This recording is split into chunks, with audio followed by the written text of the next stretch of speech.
G'day!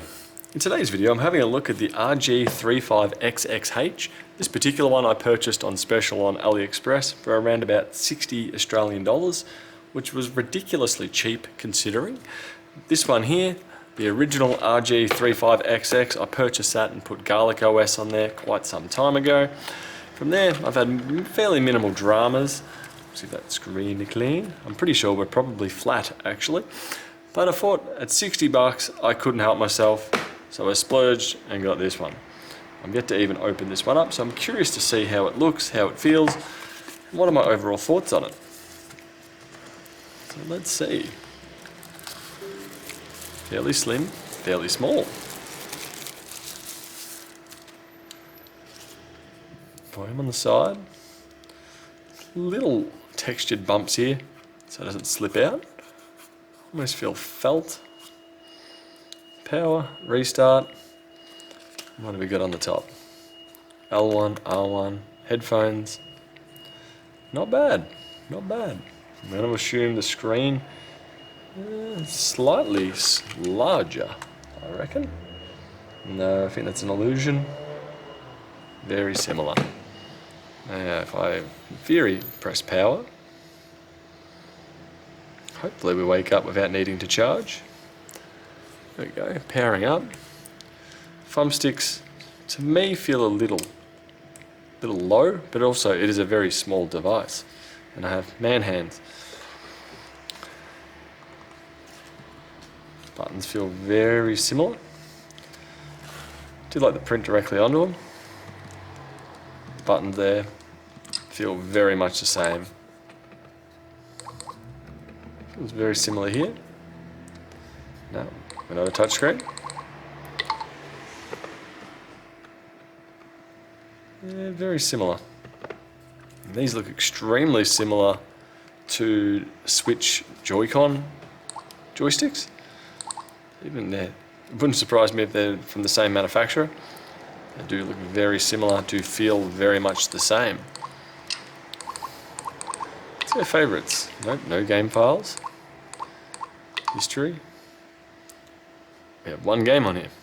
Back. Aha, now we're getting somewhere. Select which SD card. We have two in there. We have games on both. What do we got? Weirdly going down, it doesn't want to do it.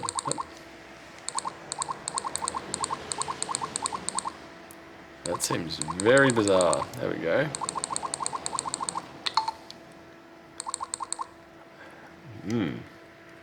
Down doesn't want to go down for me. That's not a good sign. Pretty sure down should go down for me. Let's find something quickly.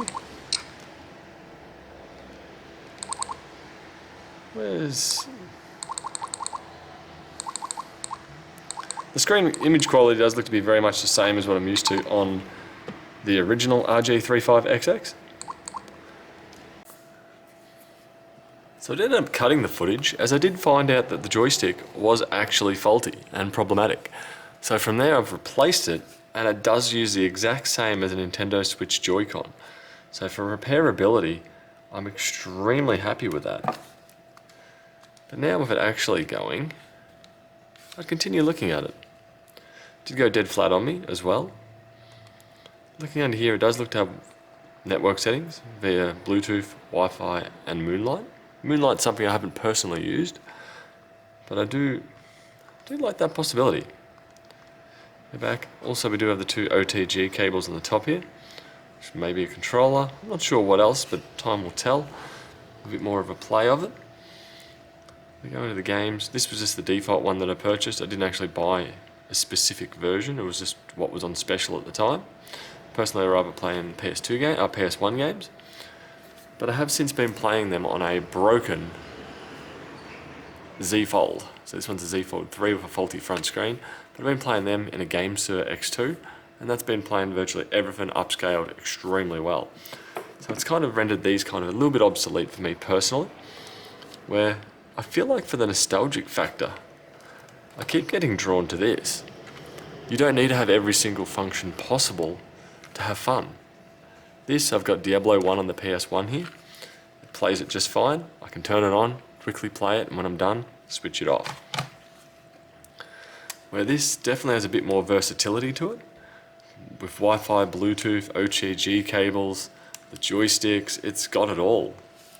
Especially at the price that I managed to buy this one. This one was just purchased at launch, and it was for 60 Australian dollars, which is ridiculously cheap, considering I think I bought that for 70 or $80, and it wasn't even on special. Where this one has swiftly climbed up to 100 to 120 Australian dollars. Where overall the menu layout is perfectly fine. It's all nicely serviceable. If you're a little kid and had nothing to play, this would definitely keep you entertained for a while, especially with the other little features it's got. I definitely don't mind it. I think it's a hard sell at around 100 to 150 Australian dollars, which would probably be about 70 to 80 US dollars. But for something that you just want to pick up and play, throw in a car, and forget about it there, I certainly don't see that being a drama. Dino Crisis 2, brilliant. But yeah, for something that you just want to leave in the car and pull out and maybe play for an hour or two at a time, I definitely see this being rather useful. So, small, portable, pretty neat.